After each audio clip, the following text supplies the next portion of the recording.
नमस्कार दर्शक बंधु शुभ संध्या आमे नहीं आसु देश विदेश राज्यर 20टी गुरुत्वपूर्ण खबर खबरटी भल लगे वीडियो को लाइक करने सहित चैनल न थे सब्सक्राइब करी आपण जिलार ना लिखिदेवे जहाँफल प्रत्येक दिन आपण जिलार खबर किसी ना कि अपडेट पाइपर तेज कौन रही आज संध्यार खबर चलता नजर पकड़ा। प्रथम खबर शीत काल कुहुड़ी बढ़ी जाइथिबारु रास्ता सभ्य भाव में देखा जाऊ नाही। एही कारणରୁ दुर्घटना बढ़िथिबाकु ध्यान रखी राज्य परिवहन प्राधिकरण एसटीए लोकमानकु सतर्क रही गाड़ी चला ପାଇଁ परामर्श ଦେଇଛନ୍ତି। राति और सकाळ बेले अधिक कुहुड़ी थाए सेतिପାଇଁ जहाँ आगरू आसुची सेतिके बुझिबा असुविधा हुए। दीर्घ समय धरी गाड़ी चलाइले मझिरे मझिरे विश्राम नेबा ପାଇଁ एसटीए परामर्श ଦେଇଛି। ଏହି ବିଷୟରେ सोशल मीडिया रे ମଧ୍ୟ सूचना जारी करा ଯାଇଛି। नवेम्बर 16 रु फेब्रुआरी 28 पर्यंत समस्त आरटीओ माने विशेष सतर्कता अभियान चलाइबे। ओडिशा रे प्रति वर्ष 5000 लोक सड़क दुर्घटना जीवन जाउची। तबे गत 10 वर्ष रे 47,000 रु अधिक लोकंर मृत्यु मध्य होईची। नवेम्बर रु फेब्रुआरी मध्य दुर्घटना अधिक थिबारु एही मास गुडी करे बेसी सतर्क रहिया पई मध्य कुआ जाईची। परवर्ती खबर हाईकोर्ट रो बड़ निष्पत्ति हाईवे कड़े मधु दुकान पूरा प्रतिबंध। हाईकोर्ट जातीय राजपथ कड़े मधु दुकान खोलिया स्पष्ट भाव में प्रतिबंध करिछि। कोर्ट कहिछि हाईवे रे 500 मीटर मध्य समस्त मधु दुकान को तुरंत हटाया पड़िबो। हाईवे कड़े सहज मद मिलिबारु लोक माने मद पी गाड़ी चलाउचंती जहाँफल दुर्घटना भयंकर भाव में बढ़ुची। सड़क सुरक्षा ध्यान रखी कोर्ट एभली कठोर आदेश मध्य देइचंती। परवर्ती खबर एथर नुआ वर्ष रे एकाथरे मिलिबो 2टी सुभद्रा किस्ती। उपमुख्यमंत्री प्रभाती परिडा कले बड़ घोषणा 21 वर्ष होइतिले आवेदन करि परिबे। तबे ए पर्यंत सुभद्रा जोड़ी हेलेनी 17 लाख रु अधिक महिला। सेपटे सुभद्रा योजना रु वंचित तृतीय किस्ती पाइनांती 4,38,889 जन महिला। सेमाने प्रथम द्वितीय किस्ती पाइला परे परवर्ती किस्तीर सहायता राशि पाइनांती। सुभद्रा योजना रे प्रथम द्वितीय किस्ती यथाक्रमे एबे कुआ जाउछि 1,03,75,941 जन महिला एवं ता सहित मध्य सुभद्रा योजना शामिल होइतिबा नूतन भाबे पाखापाखि 2,27,410 जन महिला आवेदन करिसंती। जो छात्री माने सुभद्रा हिताधिकारी हेबा पई समस्त योग्यता मानदंड पूर्ण करिवे सेही छात्री माने सुभद्रा योजनार लाभ पाई परिबे। गृह रे उपमुख्यमंत्री प्रभाती परिडा लिखित भाबे उत्तर रखिसंती। 21 वर्ष होइतिले सुभद्रा पोर्टाल खोला अछि आवेदन मध्य करि परिबे। परवर्ती खबर ओडिशा रे 20,150 अंगनवाड़ी रो निर्जस्व गृह नाही। एने उपमुख्यमंत्री प्रभाती परिडा बड़ सूचना देइचंती। आज विधानसभा शीत अधिवेशन तृतीय दिवस थिला। स्वाभाविक चलीचे गृह कार्य। आज गृह रे महिला और शिशु विकास विभाग संपर्क रे आलोचना मध्य होईची। विधानसभा रे महिला और शिशु विकास विभाग मंत्री तथा उपमुख्यमंत्री प्रभाती परिडा ओडिशा रे 20,150 अंगनवाड़ी निजस्व गृह नहीं बोली कहिसंती। एबे 7,389 अंगनवाड़ी गृह निर्माण चलीची। एने 3,890 अंगनवाड़ी मध्य भड़ारे चलीची। उपमुख्यमंत्री प्रभाती परिडा कहिसंती राज्य रे अंगनवाड़ी गुड़िकर 100% निजस्व गृह कराजिबा लागि राज्य सरकार प्रचेष्टा चलाइचंती। जो 15 लाख टंका रे अंगनवाड़ी गृह निर्माण पई व्यवस्था रहितला सेथिरे नुआ अर्थ व्यवस्था करा जायछि। तबे सबुठ बड़ कथा हला जे एते लागि 32 लाख टंकार व्यवस्था मध्य करा जायछि। ए नै विधायक चिंतित हेबार आवश्यकता नाही बोली से कहिसंती। परवर्ती खबर राज्यर सरकारी हाईस्कूल केंद्रीय विद्यालय 13,413 जन विद्यार्थी नवम श्रेणी पास करि नाहंती। नवम फेल होइतिबार सेमाने पुणी तरे शिक्षा ग्रहण करूचंती। किछि जन द्वितीय थर परीक्षा देई मध्य सेथिरे कृतकार्य होई दशम श्रेणी रे पढुचंती। चलित वर्ष राज्य सरकारी हाईस्कूल नवम श्रेणी रे परीक्षा देइतिबा 3,88,726 जन मध्यरु 12,756 जन फेल होइचंती। सेमानक मध्यरु द्वितीय थर रे परीक्षा देइतिबा 5,421 जन परीक्षा रे पास करिचंती।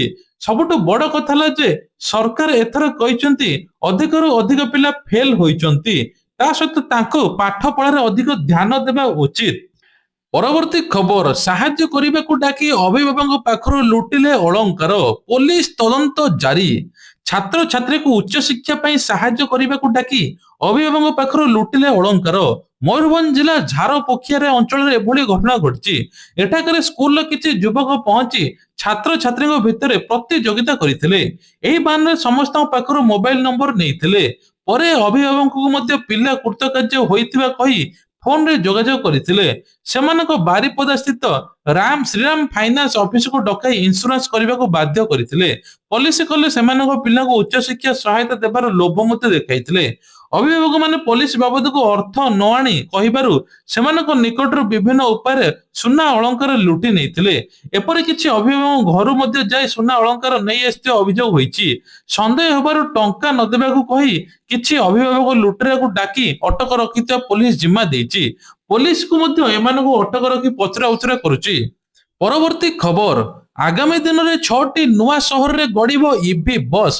ଏନେଇ ସୂଚନା ଦେଲେ ଗୃହ ନଗର ଉନ୍ନୟନ ମନ୍ତ୍ରୀ କୃଷ୍ଣଚନ୍ଦ୍ର ମହାପାତ୍ର। ଏବେ ଯେଉଁଠି ରାଜ୍ୟରେ 670 ବସ୍ ଚାଲିଛି, ସେଥିମଧ୍ୟରୁ 220 ଇଭି ବସ୍ ଚାଲିବ। ଏବେ 113ଟି ରୁଟ୍ରେ 1399 କିଲୋମିଟର ବସ୍ ଚାଲୁଛି। ଆଗକୁ ଯେଉଁଠି ଆବଶ୍ୟକତା ଅଛି ସେହି ସହରରେ ଇଭି ବସ୍ ଚାଲିବ। ପେଟ୍ରୋଲ ବା ଡିଜେଲ ବସ୍ ଚାଲିଲେ ବହୁତ ପ୍ରକାର ତେଲ ଯାଉଛି। ଅନଲାଇନ ଟିକେଟରେ ରିହାତି ମଧ୍ୟ 35% ଟିକେଟ ଆଦାୟ ବଢିଛି। ତେବେ ଏବେ ବିଶେଷ କରି କୁହାଯାଉଛି ଯେ ରାଜ୍ୟରେ ଏବେ ଆହୁରି ଇଭି ବସ୍ ଅଧିକରୁ ଅଧିକ କିଭଳି ଚାଲିବ ସେ ନେଇ ସରକାର ବଡ଼ ପଦକ୍ଷେପ ନେଉଛନ୍ତି। ପରବର୍ତ୍ତୀ ଖବର, ବିଧାନସଭାରେ 17,440 କୋଟିର ଅତିରିକ୍ତ ବଜେଟ ଆଗତ ହୋଇଛି। ଚାଷୀମାନଙ୍କ ପାଇଁ ଖୁସି ଖବର। ଏଥର ଚାଷୀମାନଙ୍କୁ ବିଭିନ୍ନ ପ୍ରକାର ସୁବିଧା ମିଳିବ। ତେବେ ଚାଷୀଙ୍କ ପାଇଁ ଋଣ ସୁଧ ଛାଡ଼ ସମବାୟ ବ୍ୟାଙ୍କ ଏବଂ ପ୍ୟାସ୍କୁ 300 କୋଟି, ଜାତୀୟ ସ୍ୱାସ୍ଥ୍ୟ ମିଶନ 994 କୋଟି, ମିଶନ ଶକ୍ତି କାର୍ଯ୍ୟକ୍ରମ ପାଇଁ 405 କୋଟି, ଜାତୀୟ ଗ୍ରାମୀଣ ଜୀବନ ମିଶନ ପାଇଁ 426 କୋଟି, ରାସ୍ତା ସେତୁ ରକ୍ଷଣାବେକ୍ଷଣ ପାଇଁ 250 କୋଟି ଟଙ୍କା ବ୍ୟୟ ବରାଦ କରାଯାଇଛି। ସେପରି ଗ୍ରାମୀଣ ପାଇପ୍ ଜଳ ଯୋଗାଣ ପ୍ରକଳ୍ପ ପାଇଁ 116 କୋଟି ଟଙ୍କା, ଜାତୀୟ ବିପର୍ଯ୍ୟୟ ବିପଦ ପ୍ରଶମନ ପାଣ୍ଠି ପାଇଁ 171 କୋଟି ଟଙ୍କା ଏବଂ ପଞ୍ଚାୟତ ରାଜ ପାଇଁ ସ୍ୱାସ୍ଥ୍ୟ ଗୁଡ଼ିକ ପାଇଁ 164 କୋଟି ଟଙ୍କା ବ୍ୟୟ ଅଟକଳ ହୋଇଛି। ଏଥର ସମସ୍ତ ପ୍ରକାର ପାଇଁ ବ୍ୟବସ୍ଥା କରୁଛନ୍ତି ରାଜ୍ୟ ସରକାର। ପରବର୍ତ୍ତୀ ଖବର, ଓଡ଼ିଶାରେ ଏବେ ଛୋଟ ଛୋଟ ଗ୍ରୁପ ହୋଇ ବୁଲୁଛନ୍ତି ମାଓବାଦୀ। ଆନ୍ଧ୍ର ଛତିଶଗଡ଼ ପଟୁ ମଧ୍ୟ ଓଡ଼ିଶାକୁ ପଶି ଆସୁଛନ୍ତି ମାଓବାଦୀ। ଏମାନଙ୍କ ଉପରେ ନଜର ରଖିବ ବିଏସ୍ଏଫ୍ ଆଇଜି। କେବେ ବିଏନ୍ ଅଞ୍ଚଳରେ ତ କେବେ ବିଏସ୍ଏଫ୍ ବିଶେଷ ନଜର ରଖିଛି। ମାଓବାଦୀକୁ ବିଏସ୍ଏଫ୍ ଆଇଜି କଡ଼ା ଚେତାବନୀ ଦେଇଛନ୍ତି। ଆତ୍ମସମର୍ପଣ କର ନଚେତ୍ ଏନକାଉଣ୍ଟର ଖାଇବ। ହିଡିମ୍ବା ଭଳି ପ୍ରତି ମାଓ ନେତାରେ ରହିଛି ନଜର। ଡ୍ରୋନ୍ ସ୍ୟାଟେଲାଇଟ ଜରିଆରେ ଆଣ୍ଟି ନକ୍ସଲ ଅପରେସନ ଟେକ୍ନୋଲୋଜି ବ୍ୟବହାର କରାଯାଉଛି। କନ୍ଧମାଳ, ବୌଦ୍ଧ, କଳାହାଣ୍ଡି ଏବଂ ମାଓ ମୁକାବିଲା ପାଇଁ ବିଏସ୍ଏଫ୍ ମୁତୟନ ହୋଇଛନ୍ତି।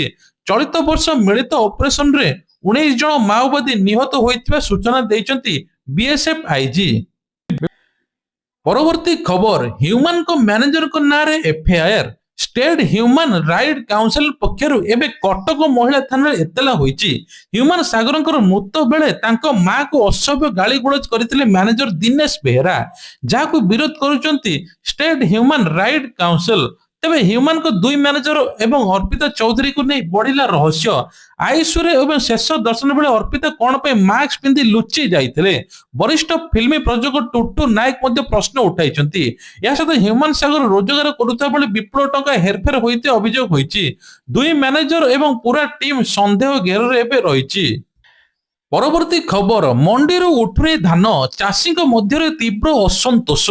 ଦାନା ବାନ୍ଧୁଛି ଚାଷୀ ଆନ୍ଦୋଳନ। ସମ୍ବଲପୁର ପୂର୍ବ ନିର୍ଦ୍ଧାରିତ ସମୟ ଅନୁଯାୟୀ ମଣ୍ଡିକୁ ଉଠି ପାରିଲା ନାହିଁ ଧାନ, ଯାହାକୁ ନେଇ ଚାଷୀଙ୍କ ମଧ୍ୟରେ ତୀବ୍ର ଅସନ୍ତୋଷ ସୃଷ୍ଟି ହୋଇଛି। ଆନ୍ଦୋଳନ ପାଇଁ ସଜବାଜ ହେଉଛନ୍ତି ଚାଷୀ। ଦୀର୍ଘ ସମୟ ଧରି ଯୋଗାଣ ଅଧିକାରୀ ଏବଂ ମିଲର୍ସ ମାନଙ୍କୁ ନେଇ ବୈଠକ ବସିଥିଲା। ବୈଠକରେ ଟ୍ରାନ୍ସପୋର୍ଟ ଭଡ଼ା ବଢାଇବା ପାଇଁ ଦାବି ଉଠିଥିଲା।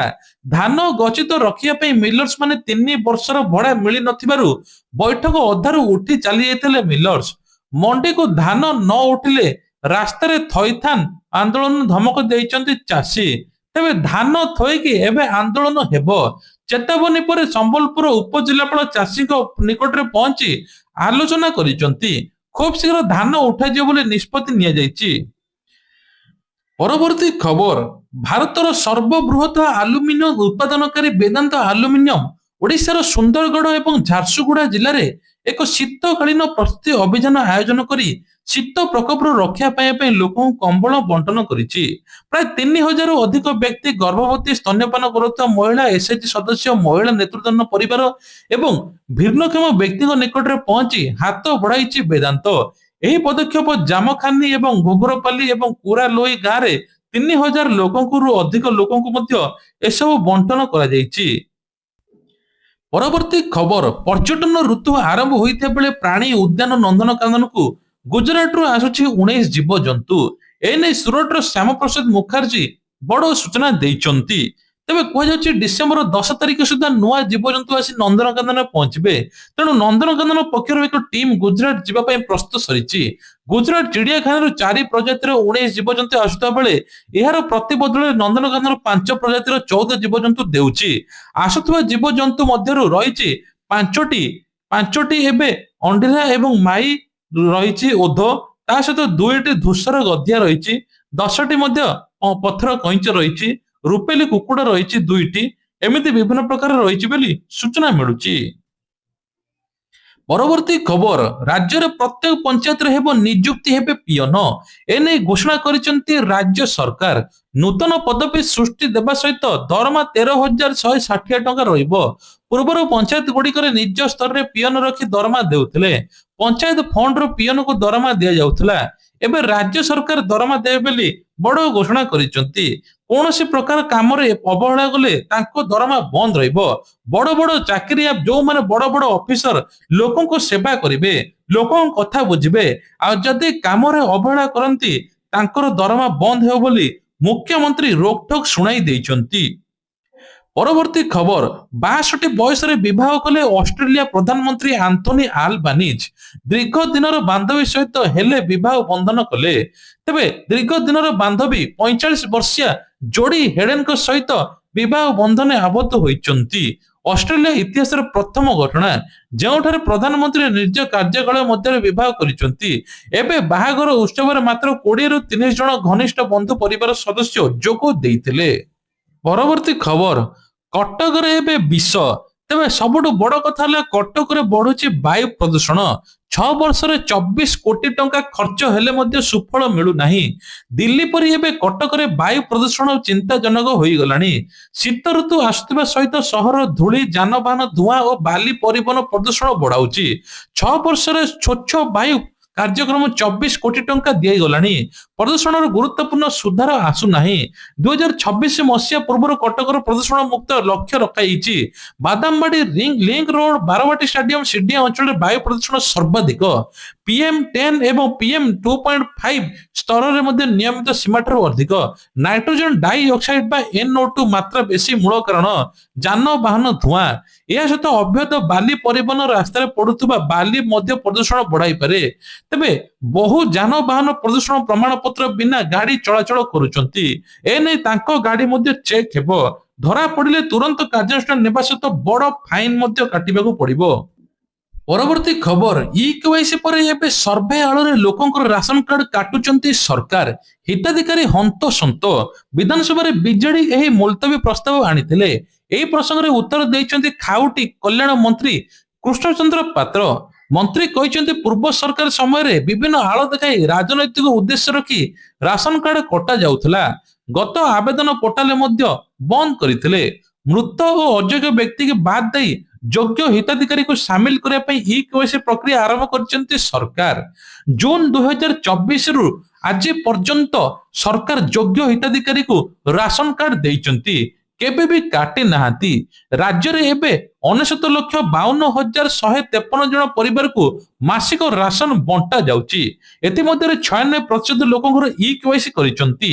ଏହା ସହିତ ନୂଆ କାର୍ଡ ପାଇଁ 15 ଲକ୍ଷ ଲୋକ ମଧ୍ୟ ଆବେଦନ କରିଛନ୍ତି। ଏଥିମଧ୍ୟରୁ 6,39,827 ଜଣଙ୍କୁ ନୂଆ ସର୍ଭେ କରି ରାସନ କାର୍ଡ ମଧ୍ୟ ଦିଆସାରିଛି। କୌଣସି ଗରିବ ଲୋକଙ୍କ କାର୍ଡ କଟା ଯାଇନି ବୋଲି କୃଷ୍ଣଚନ୍ଦ୍ର ପାତ୍ର ସୂଚନା ଦେଇଛନ୍ତି। ତେବେ ଇଏ ଥିଲା ଆଜିର କିଛିଟା ଦେଶ ବିଦେଶ ରାଜ୍ୟର ଖବର। ଯଦି ଆପଣଙ୍କୁ ଖବରଟି ଭଲ ଲାଗିଥାଏ ଭିଡିଓକୁ ଲାଇକ୍ କରିବେ, ଚ୍ୟାନେଲରେ ନୂଆ ଥିଲେ ସବସ୍କ୍ରାଇବ କରିଦେବେ। ଆଉ ଆଗାମୀ ସନ୍ଧ୍ୟାର ଭିଡିଓ ଦେଖିବା ପାଇଁ ହେଲେ ସେତେ ପର୍ଯ୍ୟନ୍ତ ୱେଟ୍ କରିବେ। ଜୟ ଜଗନ୍ନାଥ।